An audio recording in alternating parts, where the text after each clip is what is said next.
Can you hear me now?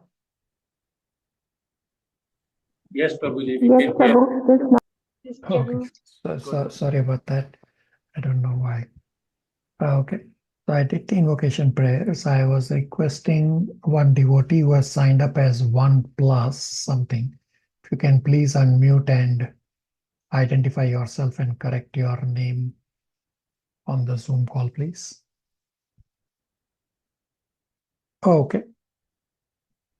So what we'll cover today is Ramvilas will first answer inquiries submitted by you all from the previous 2 Srimad Bhagavatam classes, plus will bring striking points also on the screen. Then we will cover the first verse of Srimad Bhagavatam, Canto 1, Chapter 1, verse number 1. At an upcoming class, Ramvilas will also aim to answer inquiries submitted from the last class of Shishopanishad. I still have to answer those inquiries, which I will answer at some point of time. I will share the slide with the inquiries. Go from there. So first, here are the inquiries from the first Srimad Bhagavatam class. Question number 1. Why are the search results on Vedabase not displayed sequentially? So Bhaktivedanta Book Trust maintains Vedabase.io and handles behind the scene search engine. Anyone outside of BBT, Bhaktivedanta Book Trust, would not be privy to such technical specifications. Irrespective of how the search results are displayed, you are able to narrow down by filtering to relevant scriptures, to canto, to chapter. So you can still use it even though the result is not in sequence, but it doesn't really hamper in any way. Question number 2. Will we be covering all 18,000 verses? Yes, Krishna permitting, we will be covering entire Srimad Bhagavatam. Question number 3.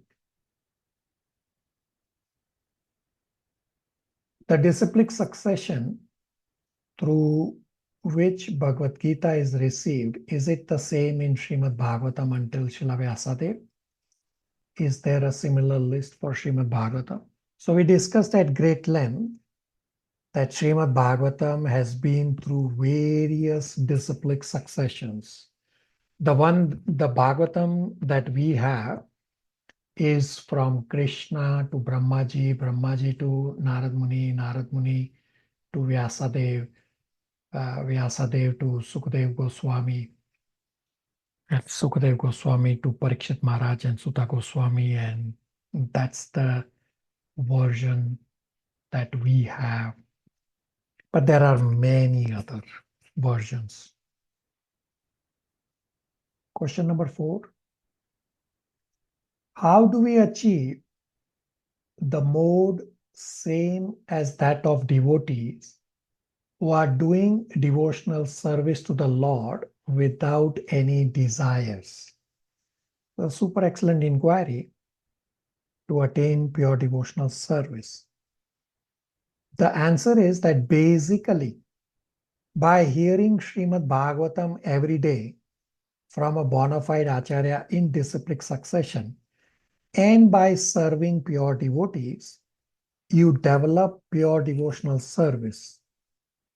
In Srimad Bhagavatam, this question also comes up. The verses we will read for answer to question 4 are all very heavy verses. So in 1.1.9, the sages ask the question. I will bring up on screen. In 1.1.9, the sages ask the question, explain to us in an easily understandable way what is the absolute and ultimate good for people in general. So sages are asking what is the sadhana and what is the process for ultimate good. So Sutta Goswami briefly answers in 1.2.6 that unmotivated and uninterrupted devotional service to Krishna will satisfy the soul. This is question 4 on the screen about doing devotional service without desire. So I have 1.2.6 on the screen. It obviously is a key memorization verse in Srimad Bhagavatam. Savai pumsa paro dharma yato bhaktir adokshate ahetuki apratahita yayatma suprasiddhati. Archana, if you can please read the translation. Hare Krishna, everyone. The supreme occupation, dharma, for all the humanity is that by which men can attain to loving devotional service unto the transcendental Lord. Such devotional service must be unmotivated and uninterrupted to complete satisfy the self. Hare Krishna.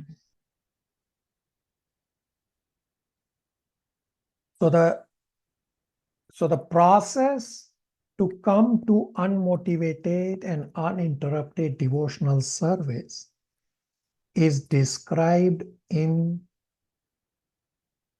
Canto 1, Chapter 2, verses 12 to 22. These verses are titled as Hearing Srimad Bhagavatam is the process for achieving pure devotional service to Krishna. These verses are significantly important verses, and my spiritual master, His Grace Vaisheshika Das Adhikari, has these verses from Canto 1, Chapter 2, verses 16 to 22 in his daily invocation prayers. My spiritual master recites the invocation prayers, and these verses also he recites. So these are pretty important, and each one of them is pretty heavy verse. We'll read some of them right now to answer the inquiries. Now these verses are very heavy. Many of them are memorization verses also. And what we will read, the practical result of these verses is described in Canto 1, Chapter 5 and 6, where Srila Narad Muni describes his own example, how Srila Narad Muni became Srila Narad Muni from an ordinary 5-year-old Shudra boy, is by following this process of hearing Srimad Bhagavatam from pure devotees and serving such pure devotees. And then further in Canto 1, Chapter 7, Srila Vyasadeva practices the same and achieves Bhagwan realization.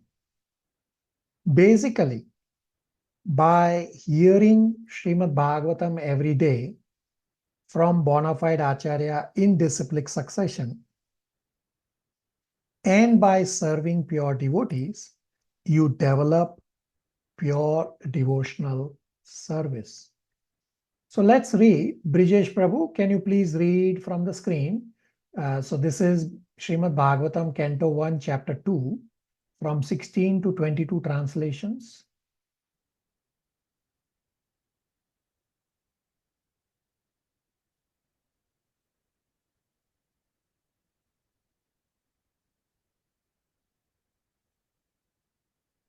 Diksha, 16 to 22 translations from screen. Hare Krishna, Prabhuji. 16 to 18, Prabhuji. 16 to 22. O twice born sages, by serving those devotees who are completely freed from all vice, great service is done. By such service, one gains affinity for hearing the message of Vasudeva. Text 17. Shri Krishna, the personality of Godhead, who is the Paramatma, super soul, in everyone's heart, and the benefactor of the truthful devotee, cleanses desire for material enjoyment from the heart of the devotee who has developed the urge to hear his messages, which are in themselves virtuous when properly heard and chanted. Text 18. By regular attendance in classes on the Bhagavatam and by rendering of service to the pure devotee, all that is troublesome to hear to the heart is almost completely destroyed, and loving service unto the personality of Godhead, who is praised with transcendental songs, established as an irrevocable fact. Text 19. As soon as irrevocable loving service established in the heart, the effects of nature's modes of passion and ignorance, such as lust, desire, and hankering, disappear from the heart. Then the devotee is established in goodness and he becomes completely happy. Text 20. Thus established in the mode of unalloyed goodness, the man whose mind has been enlivened by contact with devotional service to the Lord gains positive scientific knowledge of the personality of Godhead in the stage of liberation from all the material association. Text 21. Thus the knot in the heart is pierced, and all misgivings are cut to pieces. The chain of fruitative action is terminated when one sees the self as master. Text 22. Certainly, therefore, since time immemorial, all transcendentalists have been rendering devotional service to Lord Krishna, the personality of Godhead, with great delight because such devotional service is enlivening to the self. Hare Krishna. Okay, very good. So verse number 18 is obviously a key memorization verse. Says Nityam. If I recite verse 18, Nashtapraveshu apatreshu Nityam Bhagavata Sevaya Bhagavati Uttam Shloke Bhaktir Bhavati Naishtaki. So it says Nityam.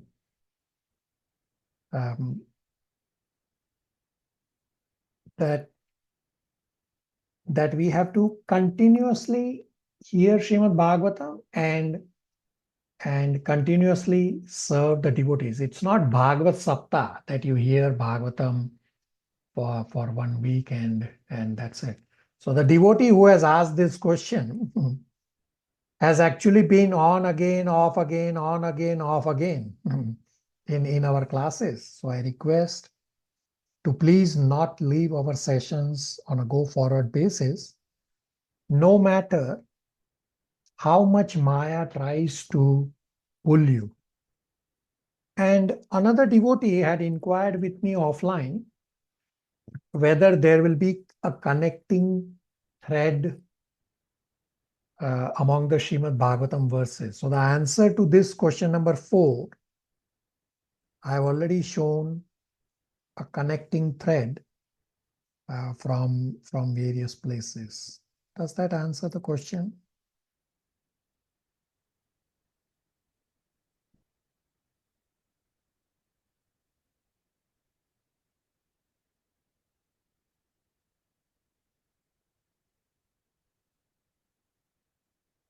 Okay. Question number 5.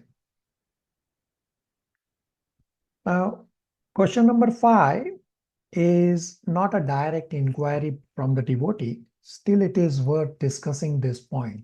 So, point number 5 says, it seems rather confusing that there are a lot of personalities sharing the glories of Krishna without a systematic chronology in the beginning, with stories intertwined with each other.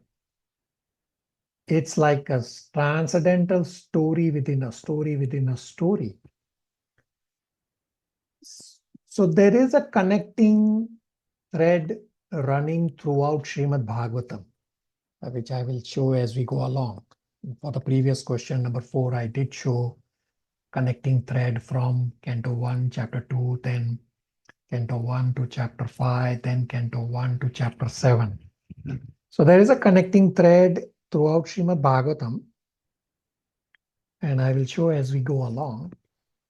It is not necessarily intertwined story within a story within a story within a story, but there's a clear-cut thought process going on within each unit. So we'll discuss as we go along. Question number 6. What is the difference between Srimad Bhagavatam and Bhagavad Gita? We discuss at great length. Bhagavad Gita is spoken by Lord Shri Krishna, and Srimad Bhagavatam is about Krishna. Srimad Bhagavatam has the pastimes of Krishna and Krishna's devotees. Question number 7. In which yuga the original conversations took place? So I've described in our previous class that initial Srimad Bhagavatam that Krishna spoke to Brahmaji was before creation happened. And Srimad Bhagavatam has events occurring in one day of Brahmaji. So we have discussed in Bhagavad Gita 8.17 that 12-hour day of Brahmaji has 1000 cycles of 4 yugas. So each of the different stages when Bhagavatam is spoken is at different times. And it's not one answer, but each one is spoken at different times. Does that answer the question?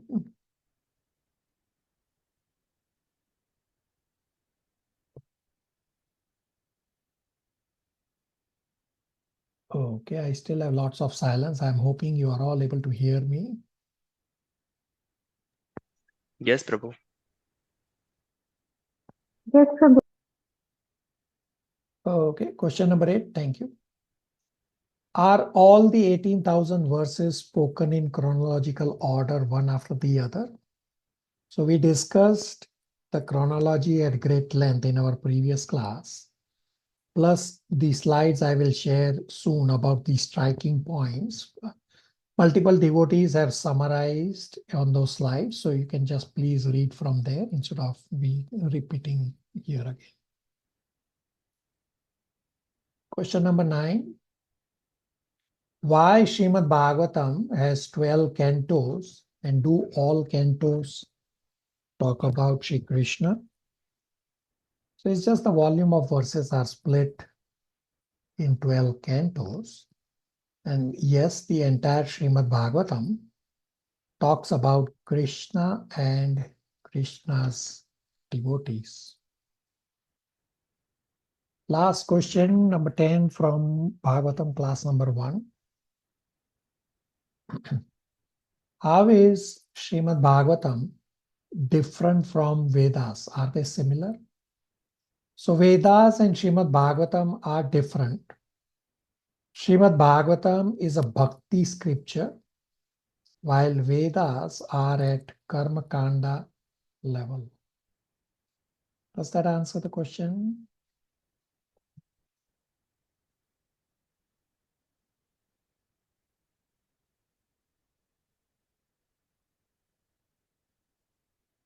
Okay, lots of silence. Now I'll continue questions from class number 2. Question number 1. Nitya has a question. Hare Krishna Prabhu, the difference between the Vedas and the Bhakti scriptures, at one point we had also discussed that in Bhagavad Gita, not everything is at the transcendental level.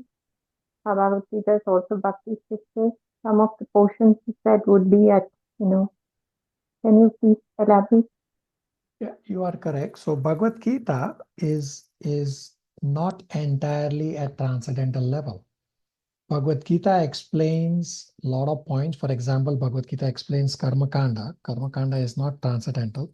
Plus, Bhagavad Gita also explains that you can do bhakti while you are under the modes. So while you are under the modes, that is not transcendental level.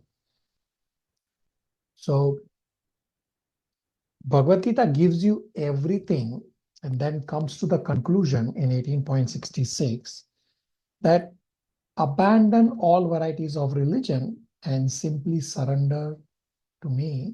I mean, it gives you the highest bhakti level. There are bhakti level points explained throughout Bhagavad Gita also. For example, 9.34, Man Mana Bhava Mad Bhakto Madhyaji Mam Namaskuru. There are many other points. I'm just quoting one or two. So yes, Bhagavad Gita explains many points that you can do devotional activities while you are under the mode. So many of you have populated the chart for chapter 17 and 18, where we have discussed that the activities that you can do under the various modes. For example, can do charity in the mode of goodness, in the mode of passion, in the mode of ignorance, as well as you can do charity at the transcendental level. So when Bhagavad Gita explains charity in the mode of goodness, in the mode of passion, in the mode of ignorance, that is in there in Bhagavad Gita, but it is explaining at the level of modes. As well as Bhagavad Gita also describes the charity at the transcendental level, that you distribute books and you distribute prasadam. That is charity at the transcendental level. Nitya? Prabhu, just draw a comparison between Bhagavad Gita and Srimad Bhagavatam, where Srimad Bhagavatam is at all transcendental level with no karma kanda portions or modes or descriptions under the modes. So Srimad Bhagavatam has pastimes for your explanation. So there are explanations about karma kanda given for comparison. Otherwise, Srimad Bhagavatam is entirely at bhakti level. So for understanding, yes, karma kanda is described. Not only karma kanda, demoniac life is also described in Srimad Bhagavatam, to make you understand that if you follow scriptures, then you will attain a certain result. And if you don't follow scriptures, then you will attain a negative result. So for explanation, the examples of demoniac life is also described in Srimad Bhagavatam. But otherwise, Srimad Bhagavatam is entirely at the bhakti level. Nitya? Thank you, Prabhu.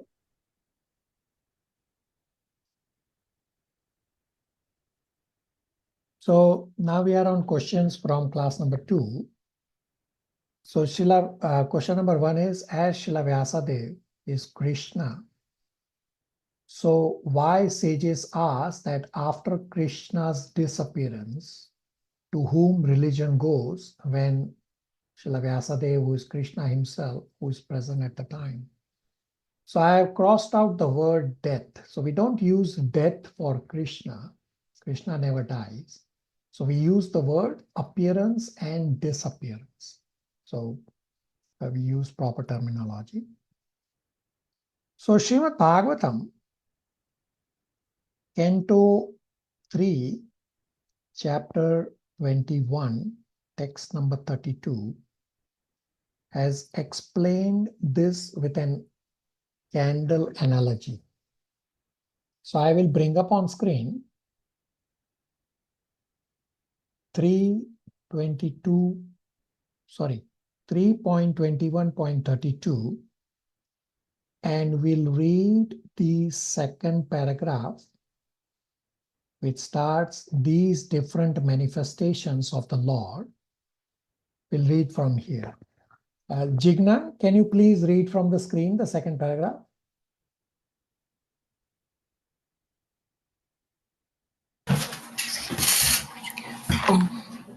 I can't see the starting sentence. It's from there are different manifestation of the Lord. Yeah, you have to read from here. There are different manifestations. Yeah, from here. Hare Krishna Prabhuji. There are different manifestation of Lord. He is one, but he has become many. He divides himself into two different expansion, one called Kala, the other Vaish Vibinsh, Amsha. Vibinsh, sorry. Vibinsh Vibin Amsha. Vibhin Amsha. Ordinary living entities are called Vibhin Amsha expansions, and the unlimited, unlimited expansion of Vansh Tattva such as Vamana, Govinda, Narayana, Pradyumna, Vasudeva, and Ananta are called Swamsa Kala. Swamsa refers to a direct expansion, and Kala denotes as expansion from the expansion of the original Lord. Baldeva is an expansion of Krishna, and from Baldeva the next expansion is Sankarsana. The Sankarsana is Kala, but Baldev is Samsa. There is no difference, however, among them. This is very nicely explained in Brahma Samhita 5.46. Diprakar Iva. You can skip Sanskrit. Sorry? You can skip the Sanskrit. Describe Iva he. Okay, skip the Sanskrit. Okay. With one candle on my light, a second candle, with the second, a third, and then fourth. And in this way, one can light up thousands of candles. And no candle is inferior to other in distributing light. Every candle has the full candle power, but there is still the distinction that one candle is the first, another the second, another third, another the fourth. Similarly, there is no difference between the immediate expansion of the Lord and his second expansion. The Lord name are considered in exactly the same way, since the Lord is absolute. His name, his form, his pastime, his paraphernalia, and his qualities all have the same potency. In the absolute world, the name Krishna is the transcendental sound representation of Lord. There is no difference in potency between his qualities, name, form, etc. If we chant the name of the Lord Hare Krishna, that has as much potency as the Lord himself. There is no difference in potency between the form of Lord whom we worship and the form of Lord in the temple. One should not think that one is worshipping a doll or statue of the Lord, even if others considered it to be a statue, because there is no difference in potency. One gets the same result by worshipping the statue of the Lord or the Lord himself. This is the science of Krishna consciousness. Thank you, Hare Krishna. So we discussed this analogy of the one candle, that Yes, one candle can light the next candle, the following candle, and it goes on and on and on. But the original candle is still the original candle. Similarly, Krishna is the original candle. And another analogy to explain this question number 1 is given with the example of light bulb. That in a small room, a small voltage bulb is required. That does not mean the power of electricity is reduced. Rather, according to the need, a small bulb is required. So yes, all incarnations come from Krishna. Srila Vyasadeva is also Krishna himself. But the original Krishna is still the original Supreme Personality of Godhead. And other incarnations have certain power manifested according to the purpose of the incarnation. But when Krishna comes, Krishna has everything manifested in full all the time. Does that answer the inquiry?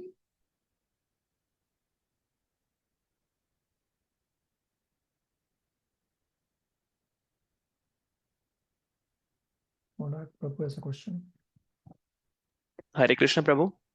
Uh, Prabhu, in the last verse, I got confused between the word Kala and Vibhinansha. So, in the Kala, the definition is expansion of the Lord, and Vibhinansha is ordinary living entity. So, Prabhu, both of these category are same or different? They are different. So, this is a pretty advanced subject matter.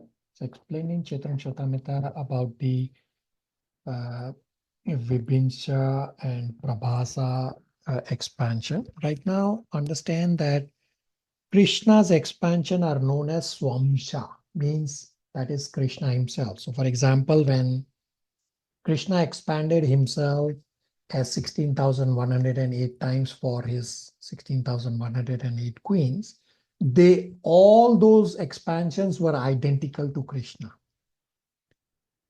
But other incarnations that come from Krishna, yes, all come from Krishna. We also come from Krishna, but we don't have the same 100% manifestation the way Krishna has everything. Monarch Prabhu. Yes, Prabhu. Thank you. Somebody else had a question? Hare Krishna, Prabhuji. Right, Prabhu, go ahead.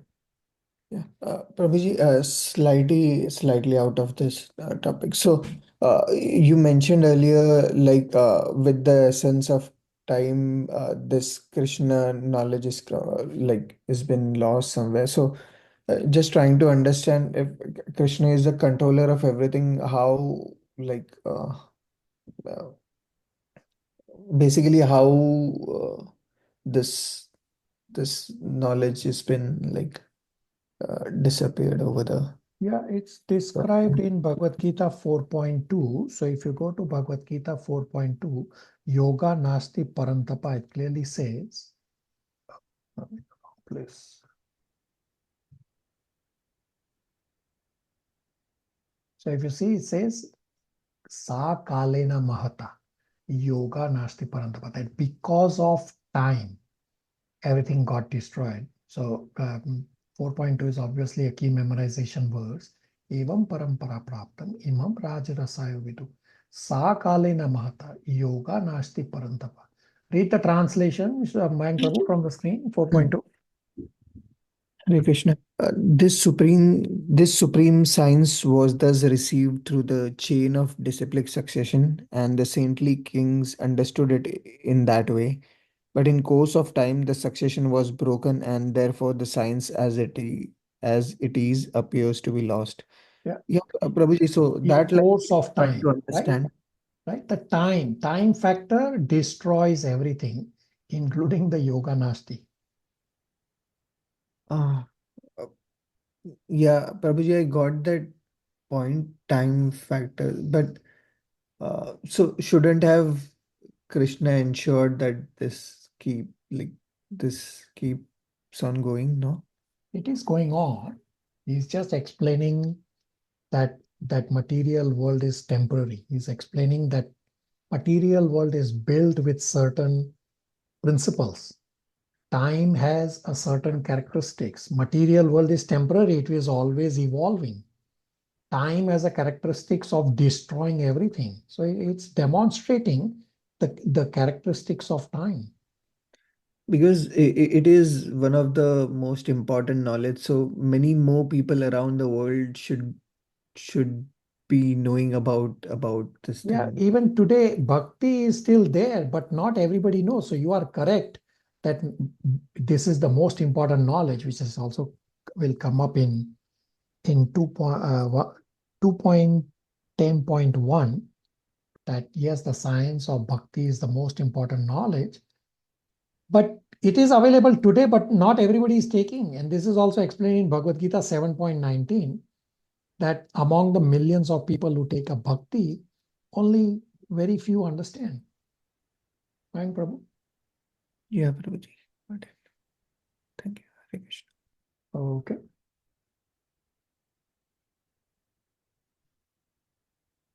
Question number 2. What was the version of Srimad Bhagavatam that Lord Sri Chaitanya Mahaprabhu preached 500 years ago? Was it very different from the current version written by Srila Prabhupada? So all versions of Srimad Bhagavatam are same.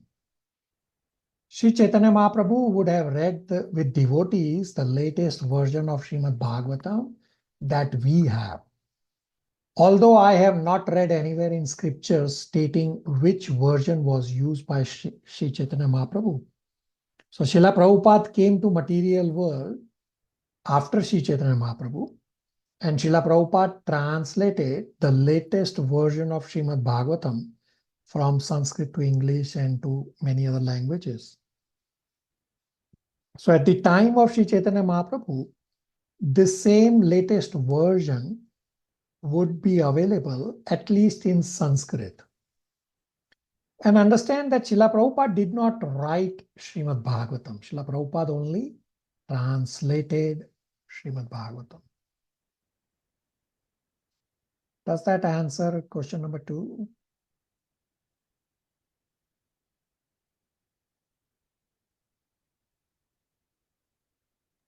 Yes, Prabhu. Yes, somehow I have a lot of silence. Thank you. Is Sankaracharya Sampradaya based on Mayavad philosophy? So Sankaracharya was specifically asked to preach Mayavad philosophy for a specific purpose, because at the time there were so many disjointed religions. Otherwise, Sankaracharya himself was not Mayavadi. And there is no Sampradaya of Sankaracharya. There are 4 official Sampradayas, all leading to Krishna. We are under the Brahma Madhava Gaudiya Sampradaya.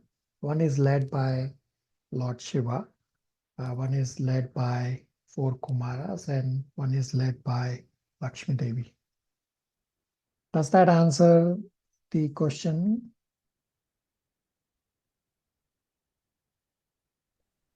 Prabhu, in the introduction, there is mention of the Sankara Sampradaya and then, of course, the Bhagavatam Sampradaya. That's why I asked this question.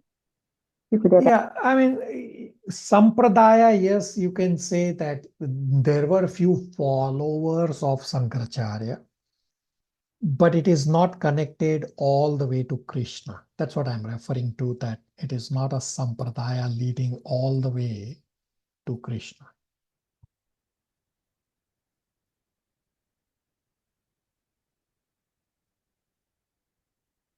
Okay.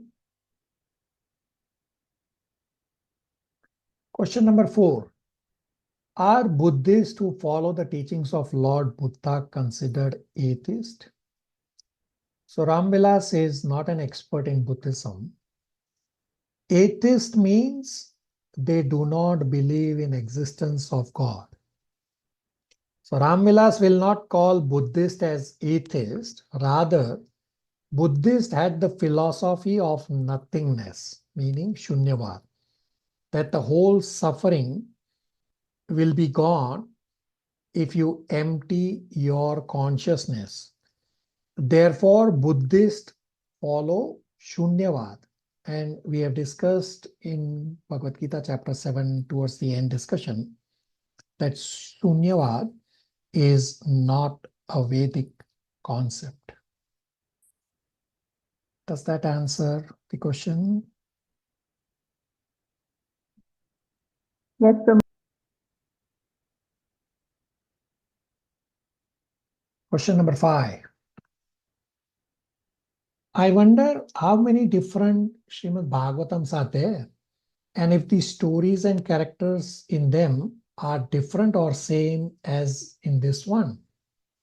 I would assume the philosophy and spiritual information about the Lord will remain the same.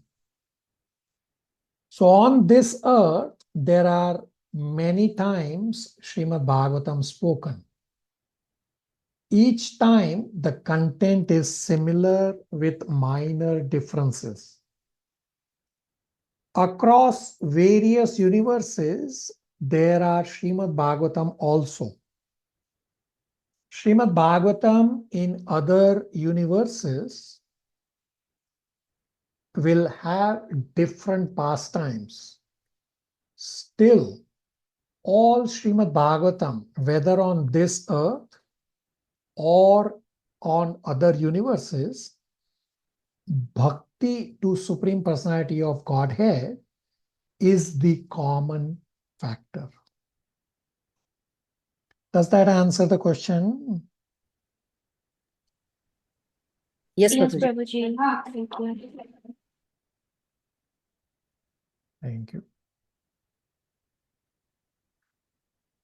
Question number 6. Srimad Bhagavatam is very important scripture and must be read by everyone in the material world. How can we preach this message for someone who has never heard of Srimad Bhagavatam or does not have any background knowledge? So super excellent intent to distribute Srimad Bhagavatam. So there is a whole training session led by my spiritual master, His Grace Vaishya Das Adhikari and his disciples. So next time this session is organized, I request you to please try to attend. Right now, I can only answer in brief. For someone who has never heard of Srimad Bhagavatam, it will obviously be difficult to distribute Srimad Bhagavatam. For someone new, maybe start with Bhagavad Gita, plus ask this new person, new devotee to join Bhagavad Gita study. And in few months later, you can introduce Srimad Bhagavatam. Now, I will still explain that if you still want to distribute Srimad Bhagavatam, state to this person that the entire family can come together and read Srimad Bhagavatam as story and have quality time spent together with families. Now I will bring up on screen 2 verses to solidify this discussion. And if you read Srimad Bhagavatam, it is quality time together. Other reading materials such as newspapers, magazines, television serials, internet, they are all useless. You can make this new person read Srimad Bhagavatam 1.5.10 and 11 verses. We'll read together right now also. 1.5.10 says Tad Vyasam Tirtham, meaning pilgrimage of crows, meaning crows go where there is garbage. Thus, these newspapers, magazines, television news, television serials, internet are all garbage. And 1.5.11 is a very beautiful and key memorization verse. It says that Srimad Bhagavatam will bring a revolution in the impious lives of misdirected civilization. So let's read 1.5.10. Prerna, can you please read the translation from the screen? 1.5.10.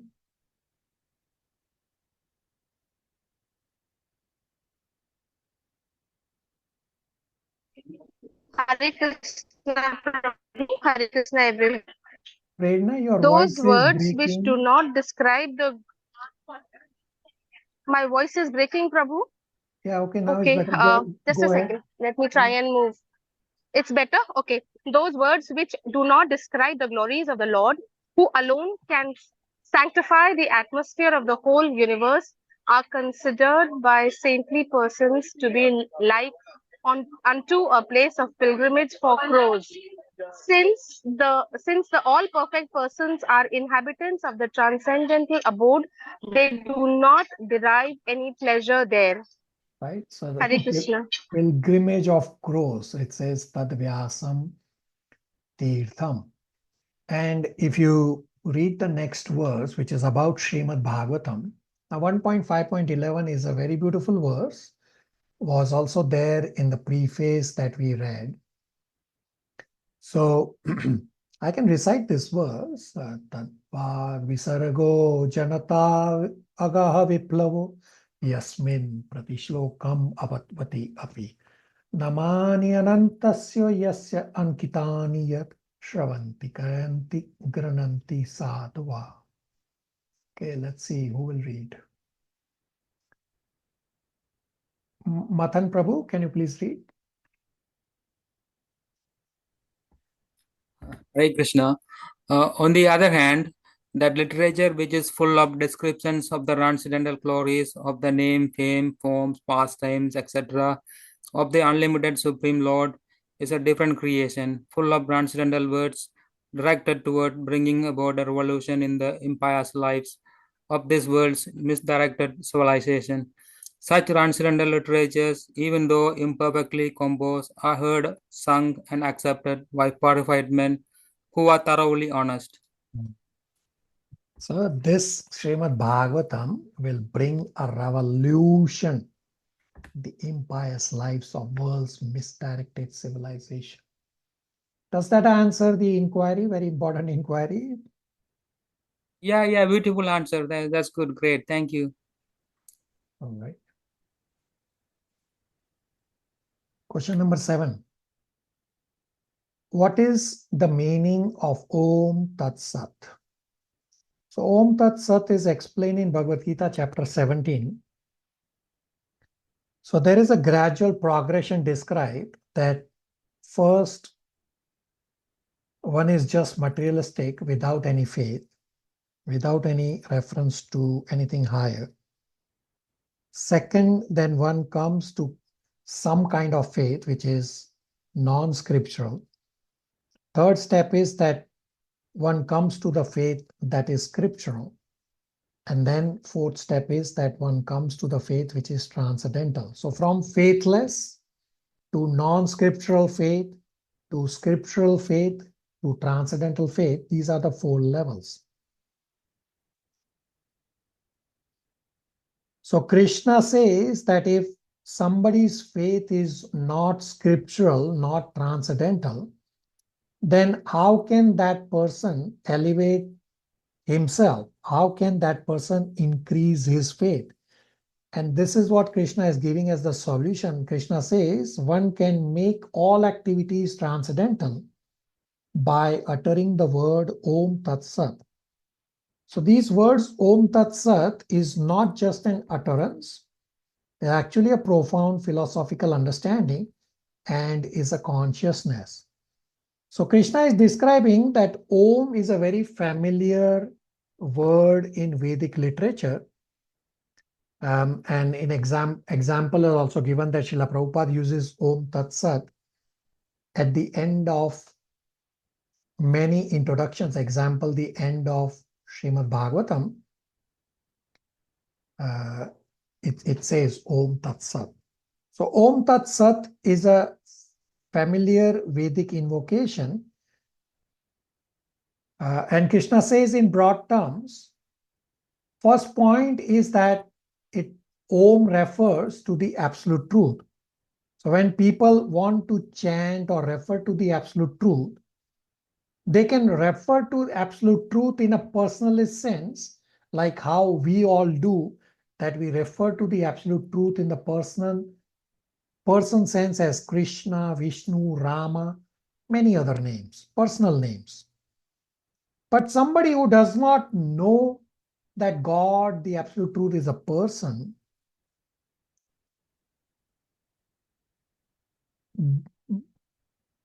at that time, they can refer to Om Tat Sat.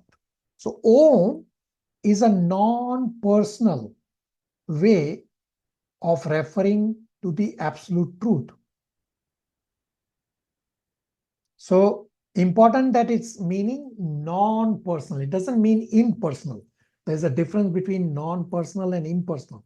Non-personal means that the person doesn't know that absolute truth, God, is a person.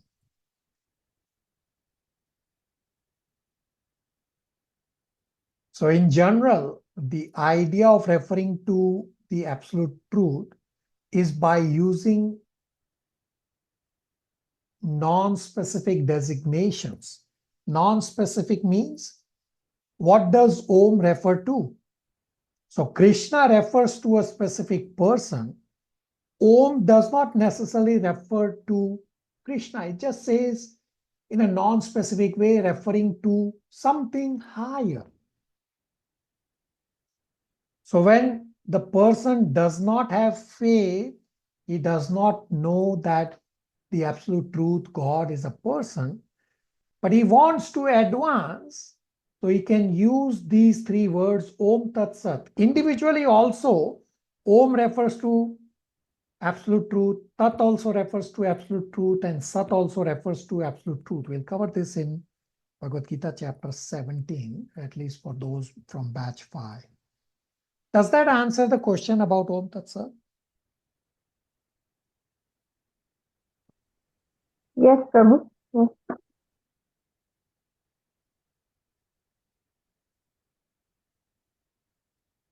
Okay. Last question for today. Why is Srimad Bhagavatam so very big? Is there other shastras as big like Srimad Bhagavatam? So I'm assuming the inquiry is with the anxiety that how will I understand Srimad Bhagavatam? Actually, Srimad Bhagavatam is very, very simple. And as we go along, you will realize. So on the screen, you have some major Puranas and the count of the verses. You can please take a snapshot of this. You will realize that there are many scriptures. Srimad Bhagavatam 18,000 is here. There are many scriptures having more count of verses. And if you actually go to Mahabharata alone has 100,000 verses. So the count of verses is not important. It's just that Srimad Bhagavatam is actually pretty straightforward. Yes, Canto 1 will seem a little heavy to digest, but we'll make it simple to understand. Questions, comments, realizations? Nitya. Hare Krishna Prabhu. At the end of the preface, and again, just recently brought up one of the verses.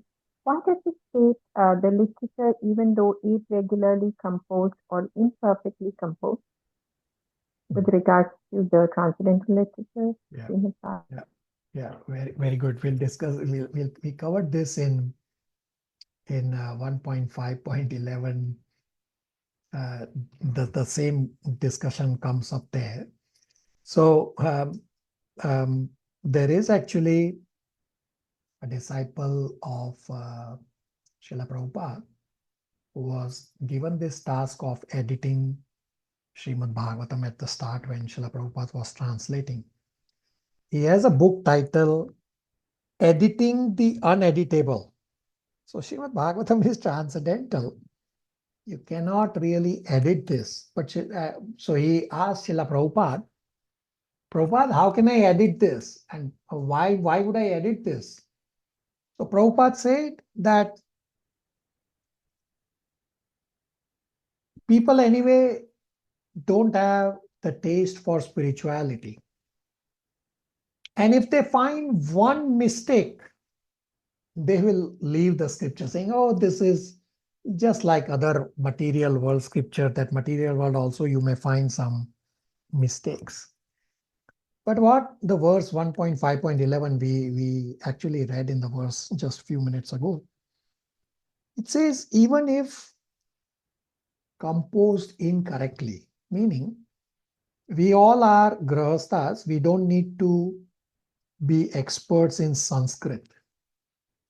We can just recite what we can, which may not necessarily be 100% accurate.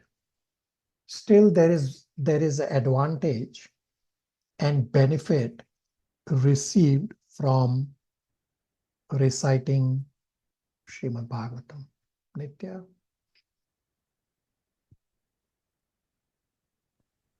Yes, Prabhu, thank you for that. All right.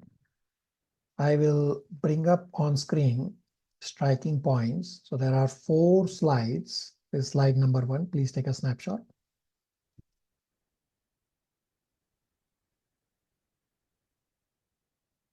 Slide number 2, I have one point highlighted in yellow, which I would like to clarify. So point number 20 says, it was also really surprising to learn that this version of Srimad Bhagavatam is only for this one manvantara, or 1 day of Lord Brahma. So these manvantara and 1 day of Lord Brahma are different points, which is what I want to clarify.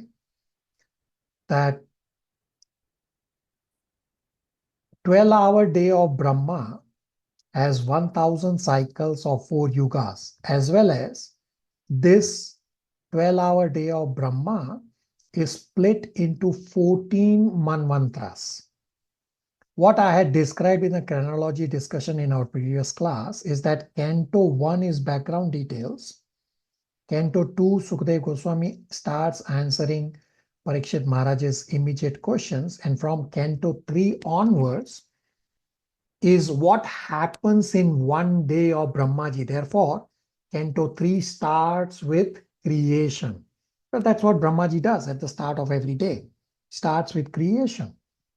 So we will read and discuss in Srimad Bhagavatam that right now, Brahmaji is 51 years of age, and the current time of Brahmaji is about 11:25 a.m. All these calculations are given in Srimad Bhagavatam Canto 3. So Srimad Bhagavatam is not one manvantara. Rather, Srimad Bhagavatam is what happens in 1 day of Brahmaji. So the correct statement is highlighted in green, that Srimad Bhagavatam describes events happening in 1 day of Brahmaji. And 1 day of Brahmaji, 12-hour day, has 14 manus or 14 manvantras. Everybody clear? Does that clarify?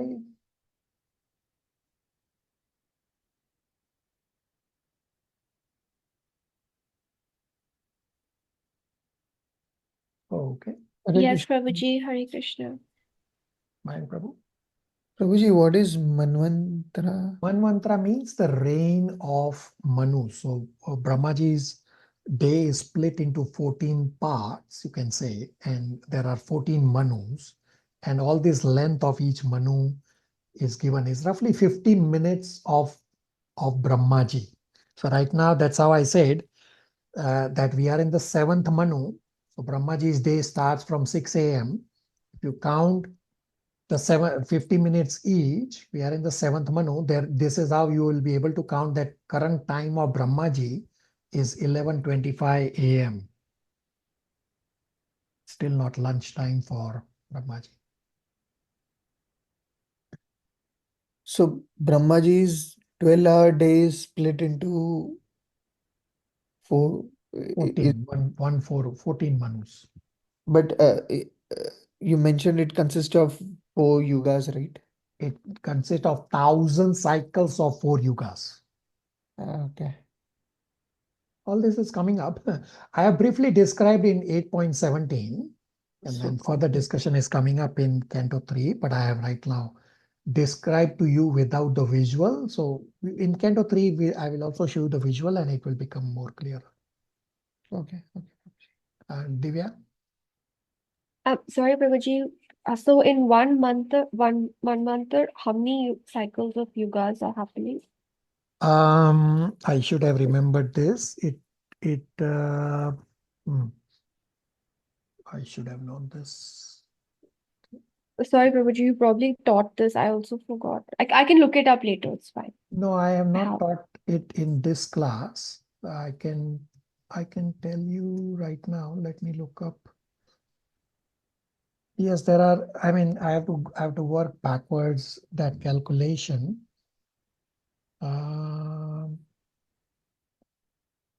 can tell you next class if it's okay with you. I mean, I just don't remember right now, but you are correct. It's a valid inquiry. It's okay, Divya. I'll explain at the next class. Yes, Prabhuji, no problem. Thank you. Okay. Monarch Prabhu.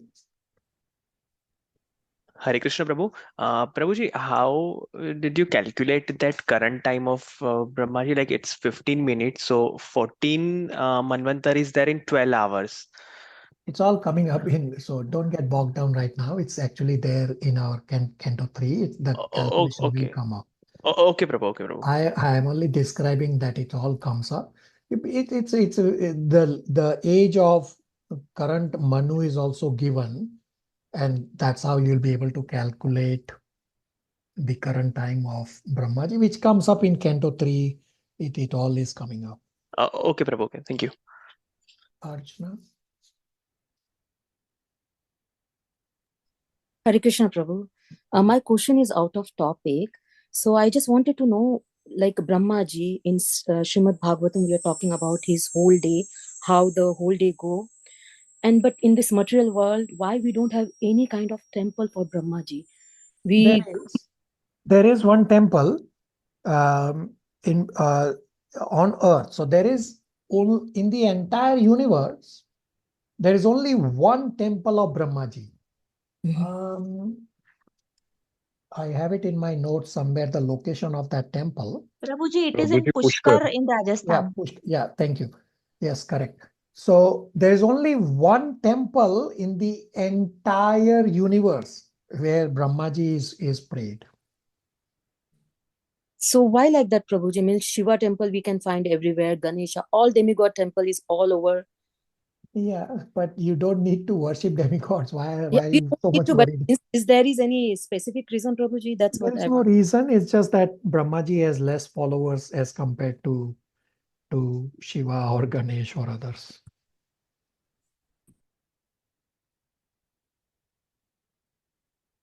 Divya?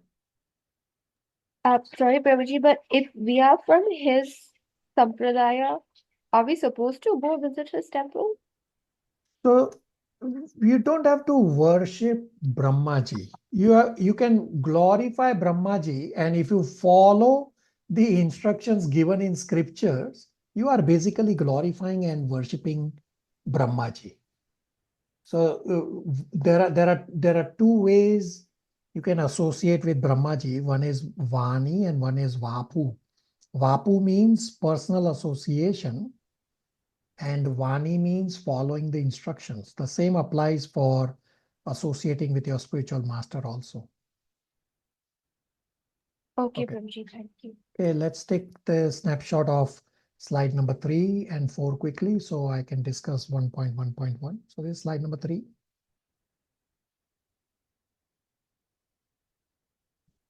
And here's slide number 4.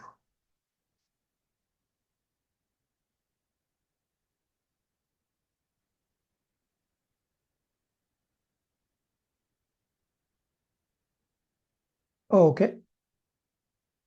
So we will now discuss Srimad Bhagavatam, first verse, 1.1.1. So Canto 1 is titled Creation.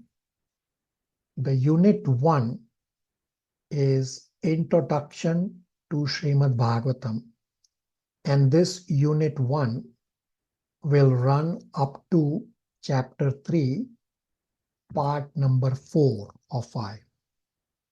So Chapter 1 is titled Questions by the Sages. Chapter 1 is divided into 3 parts. Part 1 is verses 1, 2, and 3. Title is Prelude to Srimad Bhagavatam. Prelude means introduction. So in these first 3 verses, which are base setting verses for the entire Srimad Bhagavatam, 18,000 verses, the subject, the glories, and the goal of Srimad Bhagavatam is described. Part 2 is verses 4 to 8. Title is Sages Glorify Suta Goswami. In here, Suta Goswami's qualification is described and the inquiries by sages start from here. Part 3 is verses 9 to 23. 6 questions by the sages. So in here, the sages condemn the state of people of Kali Yuga, and sages ask 6 questions. Now, Srimad Bhagavatam is not restricted to these 6 questions. It just starts with 6 questions, and then there are many questions that follow as Bhagavatam continues. So this first verse is obviously a key memorization verse. Now, many acharyas have given classes on this first verse,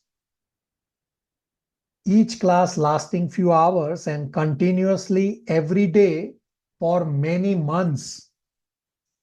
And acharyas include like Vishwanath Chakravarti Thakur, many prominent acharyas, because all these acharyas, they have so much to talk about Krishna. So the first verse is obviously about Krishna. So Ram Vilas will only repeat what I have heard and will cover this verse briefly. There are many points. We'll cover this briefly only. Vimal Prabhu?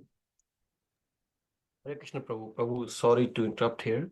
Prabhu, I'm just a little bit confused. Every time you are mentioning Srimad Bhagavatam, and you mention 1.1.1, and then you refer to cantos. And I have a hard copy of in front of me, and it's not matching with your 1.1.1. And should I pick up cantos or should I keep Bhagavatam in front of me?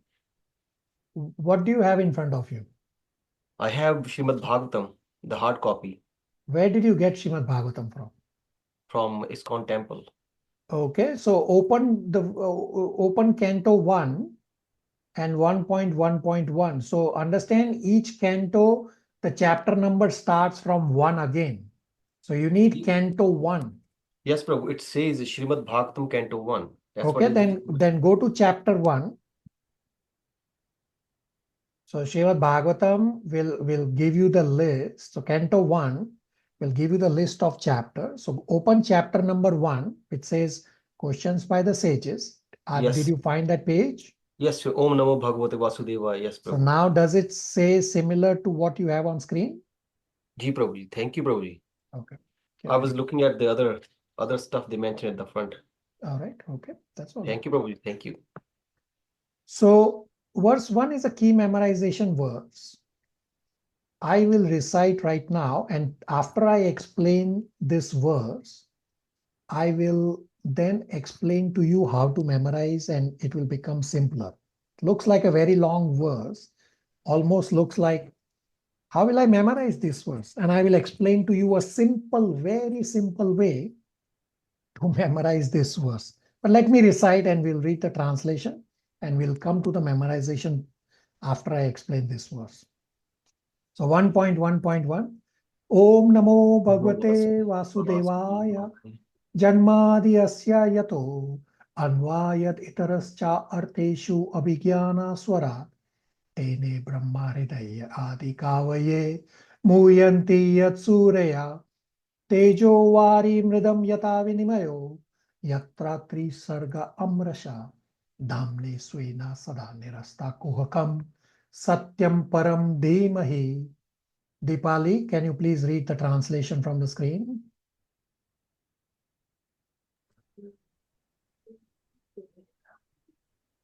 Yes, Hare Krishna. O my Lord Sri Krishna, son of Vasudeva, O all-pervading personality of Godhead, I offer my respectful obeisances unto you. I meditate upon Lord Sri Krishna because he is the absolute truth and the primeval cause of all causes of the creation, sustenance and destruction of the manifested universes. He is directly and indirectly conscious of all manifestations, and he is independent because there is no other cause beyond him. It is he only who first imparted the Vedic knowledge unto the heart of Brahmaji, the original living being. By him, even the great sages and the demigods are placed into illusion, as one is bewildered by the illusionary representations of water seen in fire and or land seen on fire. Only because of him do material universes, temporarily manifested by the reactions of the three modes of nature, appear factual, although they are unreal. I therefore meditate upon him, Lord Sri Krishna, who is eternally existent in the transcendental abode which is forever free from the illusory representations of the material world. I meditate upon him, for he is the absolute truth. Should I go ahead with the purport, Prabhuji? No. So Krishna is the absolute truth. You have to know Krishna based on Swarupa Lakshana and Tathastha Lakshana. Swarupa Lakshana means personal characteristics or essential characteristics, or you can say intrinsic symptoms of Krishna.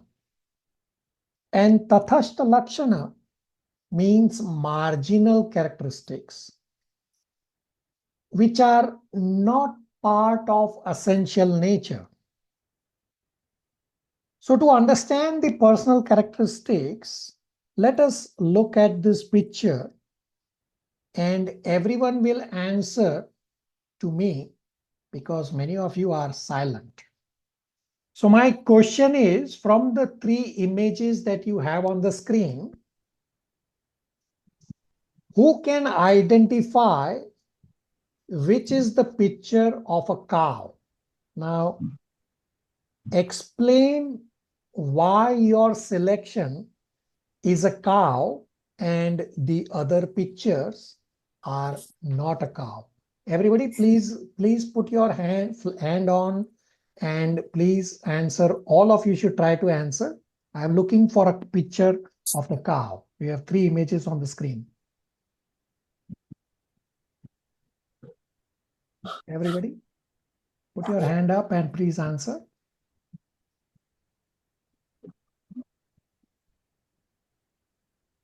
I thought it was a simple question, no? Nitya? Prabhuji, yes, sorry. Nitya, go ahead. The initial image fits the characteristics of the cow in white. And so we are going with the description of what we know. And so we are saying that it is the cow based on the description, based on the characteristics. But how do you know? So you are saying the leftmost image is the cow.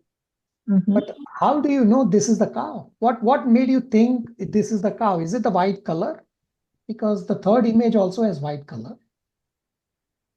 So What it made is you as think that the leftmost image is the cow? Body so shape from as what well, we Prabhu. heard about the characteristics of a cow and what we have been Please taught, repeat. what we have heard and what we have been taught. Just as we've been taught ABCD 1, 2, 3, we've been taught what is the cow. We've been told when we are kids to identify pictures, right? Cat, dog, cow. So everybody step back. Everybody step back. So what did I say? Krishna is the absolute truth. So you can know Krishna based on Swarupa Lakshana, meaning personal characteristics.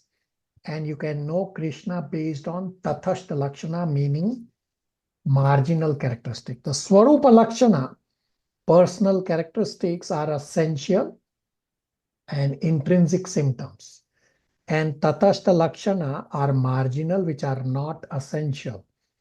So, yes, you have heard, but I'm looking for characteristics that describe something. So, I've described at our Srimad Bhagavatam overview class that Srimad Bhagavatam has Srimad Bhagavatam has analogy after analogy after analogy.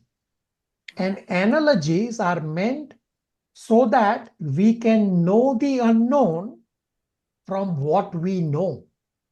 So Nitya's answer that I have heard doesn't really answer my question. Monarch Prabhu was the next one to speak. Prabhu, by bodily shape, we can identify that the first image on the left-hand side is a cow. What do you mean? Isn't the second image very much similar to the cow? Color as well as body shape, Prabhu. Well, okay.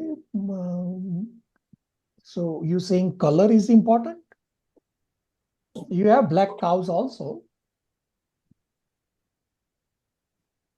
Okay. Vimal Prabhu? Hare Krishna, Prabhu. Prabhu, since I have developed my senses, I was told that this is cow. This is the way cow looks. Yeah, you are answering what Nitya is answering. Don't you have imperfect senses? Yes, Prabhu. So is your answer any good? Archana? I think Prabhu, the horn, the cow horn. The second image also has horn. No, but the shape is different, Prabhu. Like doesn't matter. Shape. You will have different shapes and sizes of the horn. So what is it that makes the left side of the image a cow? maybe the neck area, Prabhu. Yeah, the neck. Okay. No, dog has the same. Okay. Prerna? The peaceful expression on the face of the cow. So is this dog looks very gentle. Giselle? Prabhuji, the hunchback actually it is there only in the certain cow, like it's on cow. Yeah, you will find buffalo also with little bit of hunch. Okay, so hunch is definitely an option. Okay, Shivangi? Hare Krishna Prabhuji, it's because the science textbooks tell us that's what a cow looks like. We already discussed, I already answered, Vimal Prabhu. Those books are prepared by people who have imperfections. So whatever they are writing will also be imperfect. Understand, go back to my question. We are trying to identify personal characteristics of Krishna. So the analogies are meant so that we can know the unknown from what we know. Anybody else wants to try? Many of you are silent today.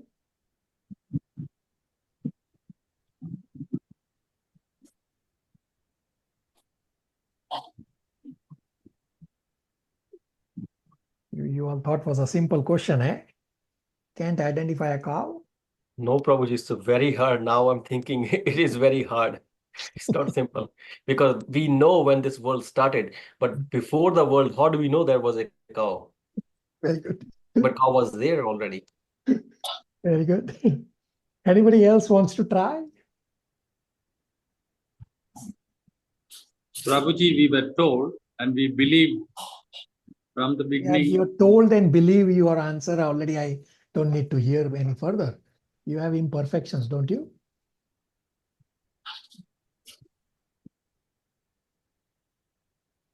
How many of you would like to know the answer? Ji Prabhuji.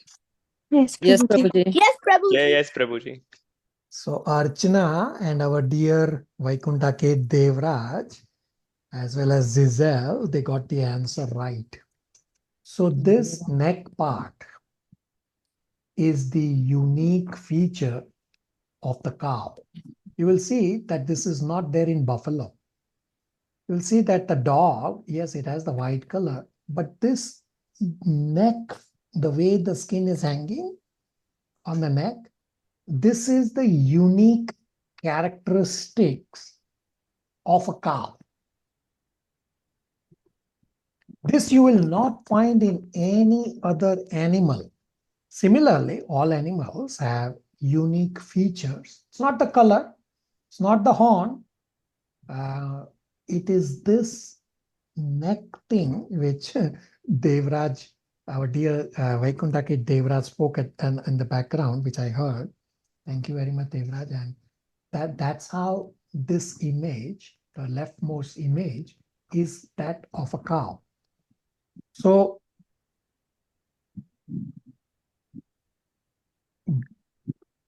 the dog does not have horns. So yes, the neck part and the horns are the distinct characteristics of a cow. Now, buffalo also has the horn, but the neck feature is different. Therefore, you know that the leftmost image is that way of the cow. So the idea of this exercise is that based on essential characteristics or intrinsic symptoms, such as that of a horn and the skin hanging from the mouth, from the neck, up to the front leg, we can establish that the leftmost picture from the three pictures is that of a cow. Because in only one picture, you can see both those essential characteristics of a cow, meaning the horn and this neck, the skin hanging. The buffalo, the middle picture has the horn, but the neck is different. And the third picture of a dog does not have the horns. So both those characteristics exist in only one picture. Similarly, for defining the Supreme Personality of Godhead, Lord Shri Krishna, the intrinsic quality is described in Srimad Bhagavatam 1.1.1 is that he is Satyam Param Ishwaram. He is absolute truth. And it is Krishna alone who is Abhigyana and Swarat. Abhigyana means he is fully cognizant. And Swarat means he is fully independent. So all these individual terms that I am giving you, can use it for your for yourself when you do japa. Very soon I will explain this, and your quality of japa, you can judge whether it's increasing or not. So further analogy, that God can create machines like humans that can keep duplicating itself. No human being has the capacity to create such a machine which can duplicate itself. This is exclusive characteristics of God. Hence, no one is equal to or greater than him. Now understand the marginal characteristics. So I explained the primary characteristics of Swarupa Lakshana. Now understand Tatastha Lakshana, meaning marginal characteristics. So you would have seen many times that when you are driving or walking or just outside your house, there must be a bird sitting on top of one of the house. Now the bird is sitting on top of the house is just by chance right now when you are looking outside. It is not that as long as the house is there, that the bird will always be there. No, the bird is not integrated with the intrinsic characteristics of the house. The bird was sitting on top of the house just when you were looking. Before you were looking, the bird was not there, and soon the bird will fly away. The point is that the marginal characteristics of God are sometimes seen and sometimes may not be there, just as the bird on top of the house was there at some point of time when you were looking, but before you were looking, the bird may not be there, and afterwards soon the bird will fly away. Similarly, Srimad Bhagavatam 1.1.1 establishes marginal characteristics of the absolute truth also, which is the very first line, Janmadi Asya Yato. I will explain all these terms very soon when we will memorize. So Janmadi Asyo Yata, meaning from whom creation, maintenance, and annihilation of the entire cosmic creation takes place. So Shri Krishna created the universe in the beginning at some point of time by providing the required ingredients, and only then creation was possible. But Krishna is not always doing the creation. So creation has happened, then it will annihilate. Then it's not necessary that creation will happen for a long time. He will create again at some point of time, just as the bird sitting on top of the house was there at some point, then it was not there, then again the bird will come up. Now another question will come up. Is material nature or Prakriti the creator, or is Brahmaji the creator? So Prakriti or material nature is not the creator, because Prakriti has no capacity to create. Krishna says in Bhagavad Gita 9.10, Maya Adhyakshena Prakriti, meaning material nature is one of Krishna's energies and is working under Krishna's supervision. So Srimad Bhagavatam, now another question comes up about Brahmaji. We'll discuss at great length in Srimad Bhagavatam that Brahmaji is not the primary creator. Rather, Brahmaji is secondary creator. Secondary creator means Brahmaji is only assembling. Original creation is done by Krishna in the individual parts, just as you assemble a car. Car assembly is simply an assembly. Car manufacturing is simply an assembly. All the individual parts and machines and everything is manufactured somewhere else. And in the car manufacturing plant, they are just assembling. Similarly, Krishna did all the original creation. And then Brahmaji is assembling all these individual parts. Therefore, Brahmaji is secondary creator. Therefore, in Srimad Bhagavatam, the second line says, Tene Brahma Hridaye Adikavaye.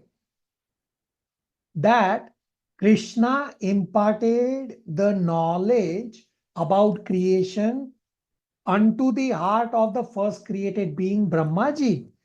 And only then Brahmaji could do the secondary creation of assembling these parts.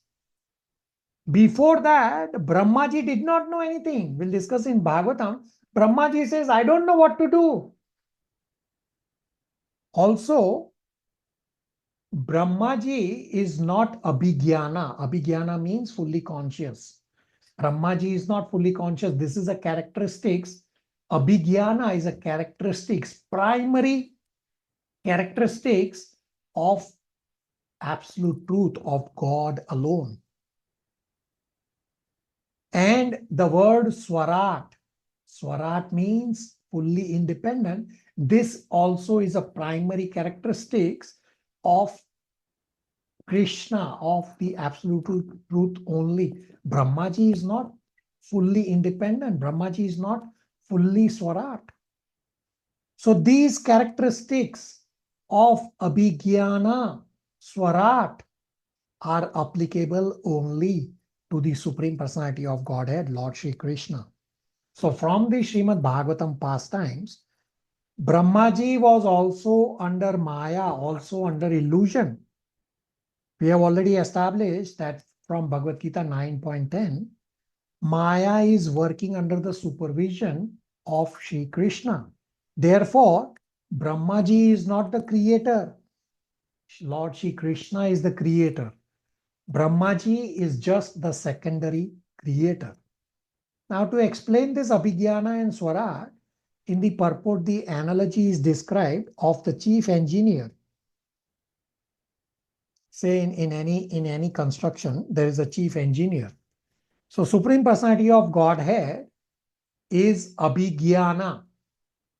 Abhigyana means he is directly and indirectly conscious of all manifestations in the material world, just as the chief engineer, although he is not directly involved in the construction, still all activities are carried out under the supervision of the chief engineer, and thus the chief engineer is aware of everything.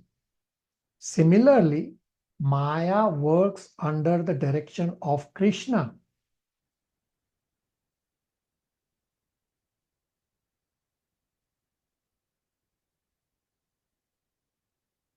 Okay, are you all able to again not hear me? Can you hear me now? Yes, Prabhu, now it's audible. Okay, I will repeat last few lines. So, Supreme Personality of Godhead is the only one. Abhigyana means directly and indirectly conscious of the all manifestation of material world, just as the chief engineer, although not directly involved in the construction, still all activities are carried out under the supervision of the chief engineer. Therefore, the chief engineer is aware of everything. Similarly, Maya works under the direction of Krishna, as we discussed in Bhagavad Gita 9.10, Maya Adhyakshena Prakriti. So from Brahmaji, the first created being, to an insignificant ant, no one is independent in the material creation. Now some say there is no creator. To disprove that there is no creator, Srila Prabhupada gives the analogy of scientists who have created satellite. So scientist was there before creating the satellite, and scientist is still there after the satellite is destroyed. Meaning the scientist created the satellite at a particular point in time. Similarly, the fact is that God is always there. Before creation, God was there, and God will continue to be there even after annihilation of this created cosmos. Thus, we can determine or understand that from this discussion, it is established that Lord Shri Krishna is the creator of all cosmos, and it is not that there is no creator, as well as Prakriti is not the creator, and Brahmaji is also not the creator. Brahmaji is only the secondary creator, meaning Brahmaji is assembling the created parts that were created by God. Srila Prabhupada explains in the purport that impersonalists have given impetus to mundane sex life rather than recognizing that Krishna is the creator. The last part of the verse 1.1.1 refers to Dhimahi. So Dhimahi refers to Gayatri Mantra. Gayatri Mantra is for spiritually advanced person with Brahmanical qualities. By successfully chanting the Gayatri Mantra, one can enter into transcendental position of the Lord. Therefore, one must acquire Brahmanical qualities or be perfectly situated in the quality of goodness in order to chant the Gayatri Mantra successfully to attain the stage of transcendentally realizing the Lord. So one should not take the Gayatri Mantra in some casual mood. Now, why does Srila Vyasadeva purposefully invoke the Gayatri Mantra with the word Dhimahi in the very first verse of Srimad Bhagavatam? So the Bhagavatam verse starts with Om Namo Bhagavate Vasudevaya and ends with the word Dhimahi. The answer is that Gayatri Mantra or Dhimahi is meant to meditate upon, and Sri Krishna is always to be meditated upon. Gayatri Mantra is the meditation on the absolute truth, meaning the mood of chanting the Gayatri Mantra is the mood of Dhimahi, the meditation mood. The same absolute truth is being meditated upon in Srimad Bhagavatam. So the same concept of meditating on the absolute truth is talked about in Srimad Bhagavatam and Gayatri Mantra. Hence, there is a correlation between this word Dhimahi and the Gayatri Mantra referred to in the very first verse of Srimad Bhagavatam. And Jiva Goswami describes the ultimate object of the Gayatri Mantra and Srimad Bhagavatam is the absolute truth, Lord Shri Krishna. Hence, again, there is a correlation as to why Srila Vyasadeva on purpose invokes the Gayatri Mantra in the very first verse. I will pause here for any questions, comments, realizations.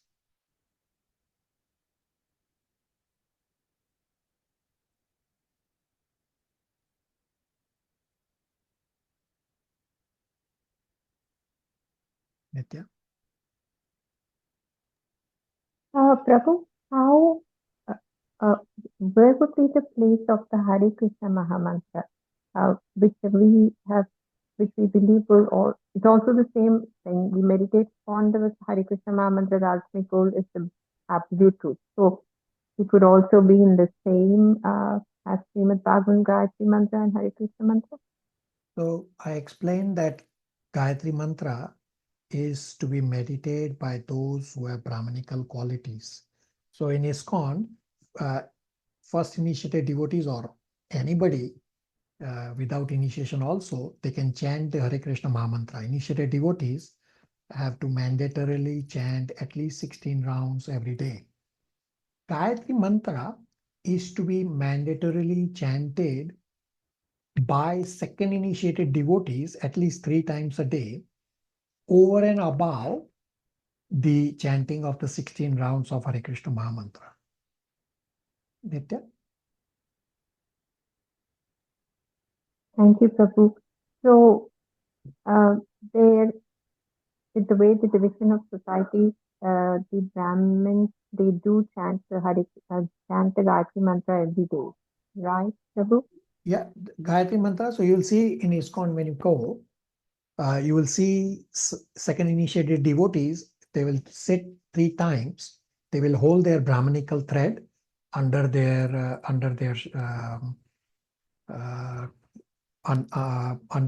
top part of whatever they have put on, the kurta, and they are holding the Brahmanical thread and they are chanting the Gayatri mantra. They will do this 3 times a day. Just a follow-up, so at the second initiation, everybody is given the Brahmanical thread. Yeah, the Brahmanical mantra is given directly by the spiritual master in the ears of the second initiated disciple.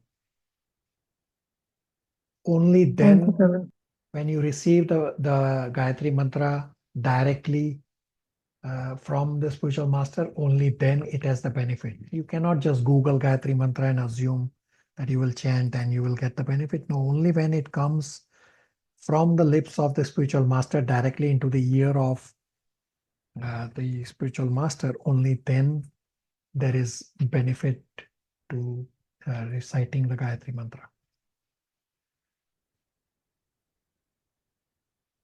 So, Prabhu, people born in the Brahmanical caste who go through this process of the thread ceremony and all that, they are getting this transcendental benefit as they are doing the mantra every day. Is that right? So even first initiated devotees do get the same benefit. It's just it's an additional meditational level given to second initiated devotees.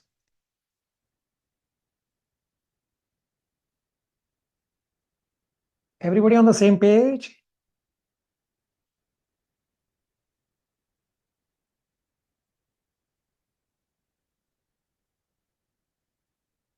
Okay, I got a lot of silence. Yes, Prabhu. Okay. Let's read purport paragraph number 1. Monarch Prabhu, read at a faster pace, first paragraph. Hare Krishna Prabhu. Obeisances unto the personality of Godhead Vasudev directly indicate Lord Shri Krishna, who is the divine son of Vasudev and Devaki. This fact will be more explicitly explained in the text of this work. Shri Vyasadev asserts herein that Shri Krishna is the original personality of Godhead and all others are his direct or indirect plenary portions or portions of the portion. Srila Jiva Goswami has even more explicitly explained the subject matter in his Krishna Sandarbha, and Brahma, the original living being, has explained the subject of Sri Krishna substantially in his treatise named Brahma Samhita.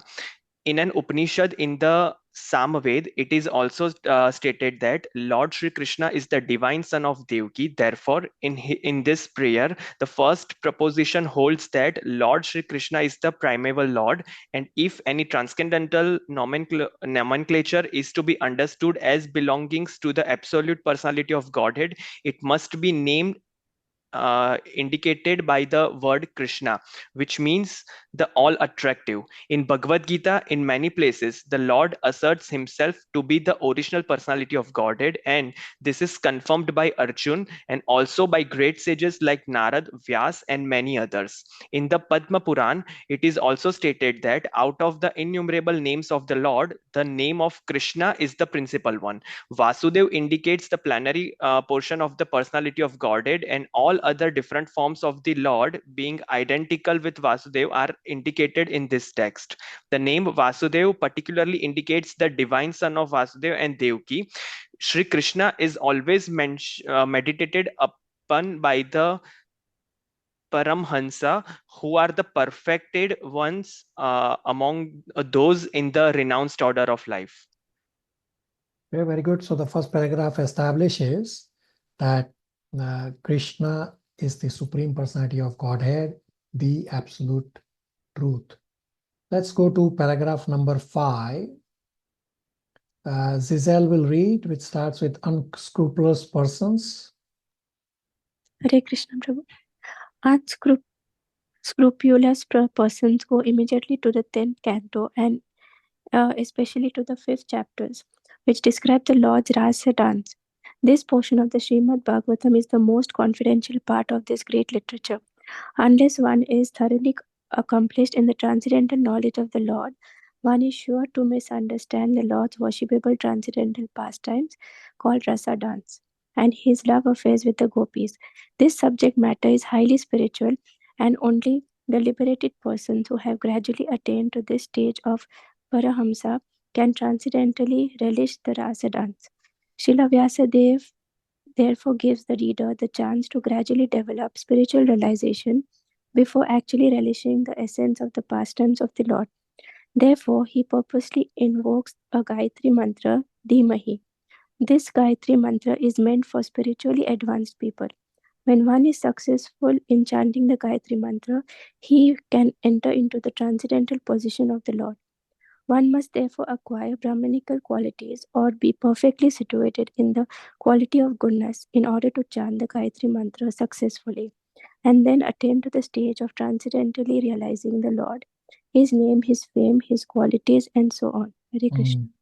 So it clearly says that one must be in a Brahmanical stage to chant the Gayatri mantra. So there is a question posted in the chat that one devotee got the Gayatri mantra from the mother. So can the devotee recite the Gayatri mantra with or without initiation? So there is no benefit to receiving the Gayatri mantra from anybody and everybody. The potency of the Gayatri mantra comes only when the bona fide spiritual master speaks the Gayatri mantra directly to the disciple. So some mother has given you the Gayatri mantra has no meaning. It's like you can Google Gayatri mantra, but that has no meaning. You have to get the Gayatri mantra only from a bona fide spiritual master, and you will get it when you get second initiation, meaning you have the Brahmanical qualities. That's when the benefit of the Gayatri mantra happens. Otherwise, you are saying something. That is not meditation. You don't get the benefit of Gayatri mantra that way. Everybody with me? Questions, comments, realizations? Hare Krishna, Prabhuji. Prabhu, go ahead. Prabhuji, so my kids, when they go to school, so that's the first thing we do when we leave our house in the morning, do Gayatri mantra in the car. And so there's no beneficially to using the Gayatri mantra There's no to benefit. start our day. Yeah, you can chant the Hare Krishna Maha Mantra. That is much better. So that we do as well. But Yeah, so do Hare Krishna Maha Mantra.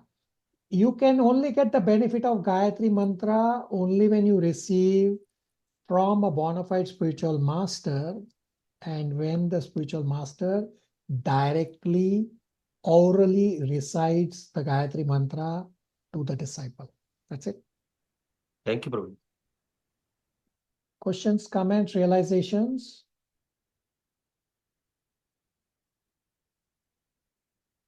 Okay, let's read the last paragraph. Nishan Prabhu, last paragraph, it starts Srimad Bhagavatam will gradually.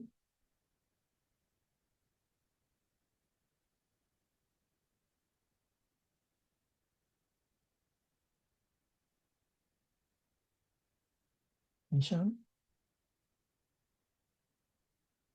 Nilraj Prabhu, from the screen. Probably last paragraph, right? Correct. Yeah. This Srimad Bhagavatam will generally elevate the unbiased render to the highest perfection stage of transcendence. It will enable him to transcend to the three modes of material activities, rotative actions, speculative philosophy, and worship of the functional deities, as indicated in the Vedic verses. Hare Krishna. Okay. Thus, we have completed the first verse. Any questions, comments, realizations before I explain the memorization of the first verse?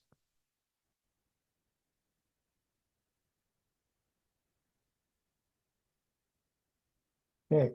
Have undivided attention, and I will explain to you a simple way to memorize as well as you remember all these individual terms while you are doing your japa. So when you are doing your japa and your mind is running here and there, instead of your mind running here and there, can try to bring your mind back by remembering these individual points from each of these lines. So it looks like a very long line. If you split each of these line into half, and it becomes very easy to memorize. So I have on screen, what I have done is, I've divided the line into two halves. So Om Namo Bhagavate Vasudevaya is pretty straightforward, which says, I offer my obeisances unto Vasudeva, or Lord Shri Krishna, the Supreme Personality of Godhead. Now the first line, which you just saw on the screen, which is a very long line, if you split in half, as you have on the screen, that Janmadi Asyo Yata, what does that mean? That he is the primeval cause of all causes of creation, maintenance, and destruction of manifested universes. You can remember that line. And then Anvayat Itarascha Arteshu Abhigyana Swarat. We discussed this, that he is directly and indirectly conscious of all manifestation and is fully independent. Then the next line that you have, Tene Brahma Hridaya Adikavaye Muyanti Yat Surya, can again split into two halves. Tene Brahma Hridaya Adikavaye, that he imparted the knowledge unto Lord Brahma. And then Muyanti Yat Surya is that by him, even the great sages and demigods are placed into illusion. So by the time we meet for the next time, all of you should have this verse memorized by this splitting, and you can meditate on this verse 24 hours, because it says Satyam Param Dhimahi. You split line by line, half line, and remember, and this becomes second nature. Everybody can do this? Ji Yes, Prabhu. Yes. Prabhuji, Yes. Just one request. Yeah. Is it possible that you recite the entire verse and send it in Yeah, the... we all will recite right now. No, so if you can send it in the group, that will be easier to pronounce the... Okay, I mean, I will recite right now, and let's see how it goes. You can turn on your record right now on your phone if you have recording. You can turn it on. I will recite right now. Fine, Prabhu? Yeah, Prabhuji, 1 second. Okay, let's recite. So first I will recite the whole verse, and you can follow this half line. You have the meanings also. Take a snapshot of this for sure. And then you all will unmute and recite one line after me. So let me first recite the whole verse. Srimad Bhagavatam 1.1.1. Om Namo Bhagavate Vasudevaya Janmadi Asya Yato Anvayat Itarascha Arteshu Apikyana Swara Tene Brahma Hridaye Adikavaye Muyanti Yat Surya Tejo Vari Mridam Yata Vinimayo Yatra Trisargo Amrasha Dhamne Swena Sada Nirasta Kuhakam Satyam Param Dhimahi. I request all of you to please unmute and recite one line after me, please. Om Namo Bhagavate Vasudevaya. Om Namo Bhagavate Vasudevaya. Janmadi Asyo Yata Advayat Janmadi Itarasya Asyo Arteshu Yata. Abhigyana Swarat. Okay, let's do it again. So you have to recite the whole line, but when you are memorizing, you can recite half line. So we'll start over again. So this line, although I have split Janmadi Asyo Yata and Anvayat, the second part, for you to learn to memorize. But when you are reciting, you have to recite the whole line. So let's start over again. Om Namo Bhagavate Vasudevaya. Om Namo Bhagavate Vasudevaya. Janmadi Asya Yato Anvayat Itarascha Arteshu Abhigyana Swarat. Janmadi Asyato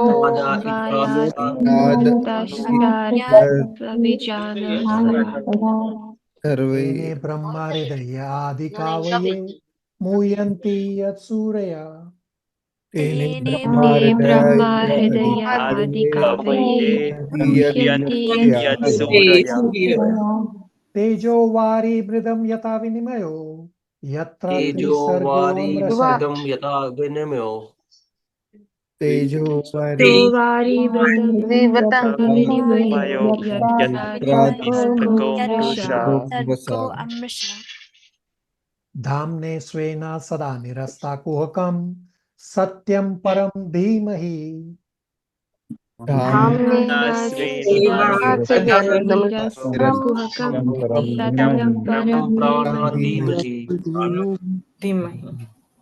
So everybody please try this. You can take a snapshot of this. So I explained the first line, the first two lines.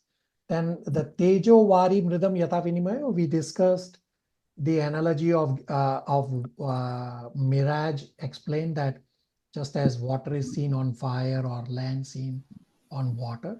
And then Yatra Trisago Amrasa, that only because of him, the material universes are temporarily manifested by the reaction of the three modes. They appear factual.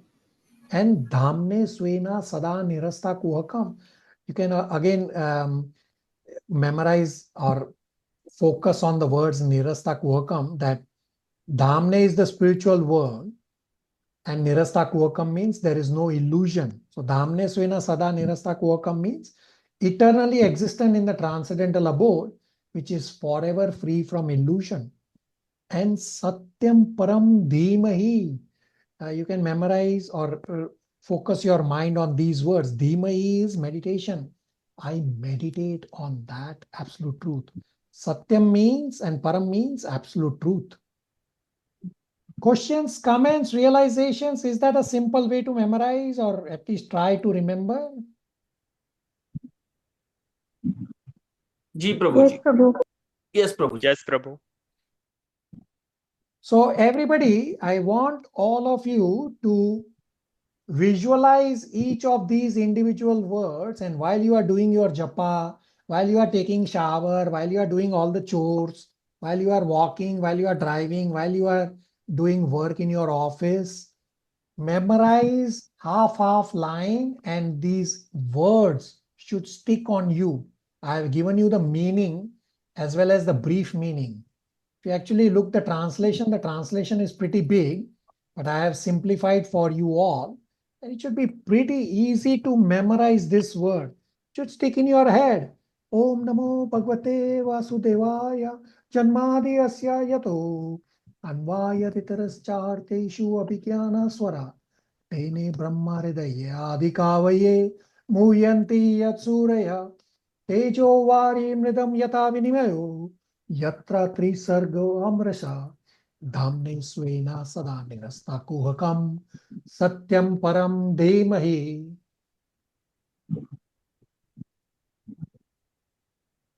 Only this Anvyaya Ittara, that line is the difficult one. Yeah, try. You can keep trying. Anvayat itarascha arteshu abhigyana surat. And Prabhupada has given us word for word split. So it looks like there are one words, but Prabhupada has split like cha arteshu, he has split it. Okay. Prabhuji. So I won't cover anything more. Let me give you homework. So the homework is that you will read 1.1.1 entire purport. And while you are chanting or 24 hours your day, try to remember this 1.1.1 verse in Sanskrit or the meaning, the essence that I have explained. And you can try to memorize this way. What this will do is you will be meditating 24 hours, Dhimai, on Krishna. The second homework is for the next class. Read verse number 2 and 3, including entire purports. And third point is, I will of course send a Google link for you to provide striking points and inquiries. Any questions, comments, realizations? Monarch Prabhu? Hare Krishna Prabhu. So Prabhuji, we have discussed that we can develop one good quality in our daily course of action by reading Srimad Bhagavatam and attend the class. So what is that quality that we can develop from today's class? Yeah, very good. Thank you. So you develop a routine. Don't try to memorize, say, the day before next class. Develop a routine of reading 15, 20, 30 minutes, whatever your time permits. Build that quality, because we clearly discussed Bhagavatam is Satyam Param Dhimai. Bhagavatam is meditation. So you have to meditate 24 hours. That's the quality I am requesting all of you to build. And I shared with you how to memorize this verse. Just as you have this movie songs humming in your head, this verse should be humming in your head. That's what you have to develop. Monarch Prabhu? Yes, Prabhu. Thank you. Thank you for asking that. Super excellent point. So this one devotee, I said at the start, who has signed up as 1+ CPH2467. Can you please identify yourself?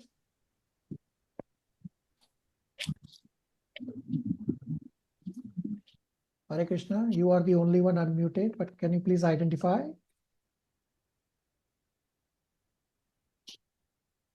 Or put your name in the chat somehow. Okay, I don't hear anything from the devotee. So we went like about 5 minutes over. Are we okay to stop here? Yes, Prabhuji, thank you. Hare Krishna. Archana, you have a question? Prabhuji, yes, I have a question. Like sages, we know all those acharyas, we call them as sages. What is this Sutta stand for? Sutta is the name, because Sutta Goswami... Goswami is the name of the spiritual master of the sages. Is the name of a person. Okay. Thank you, Hare Krishna. Are we okay to stop here now? Yes, Prabhu. Yes, Prabhu. Hare Krishna, everybody. Hare Krishna. Hare Krishna, Thank you, Prabhuji. Prabhu. Thank you. Hare Krishna, everybody. Hare Krishna. Hare Krishna, everyone. Hare Krishna.